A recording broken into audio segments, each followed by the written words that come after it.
High বন্ধুরা, কেমন আছো? দেখো, আজ আমি চিলি চিকেন বানাচ্ছি। আগে মাংসটাকে ভেজে নিয়েছি ম্যারিনেট করে। তারপরে মাংসের পকোড়া করতে আশা করি সবাই জানো এখনকার দিনে।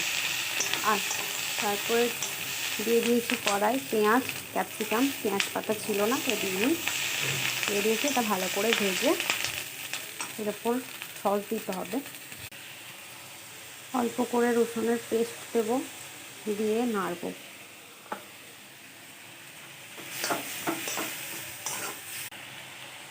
দেখো, সয়া সস অল্প দিয়েছি।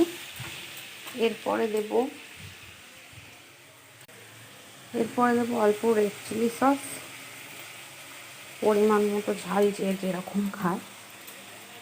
একটু গ্রিন চিলি সস, একটু টমেটো সস, বেশি করে টমেটো সস দিতে হবে। আর আগে থেকে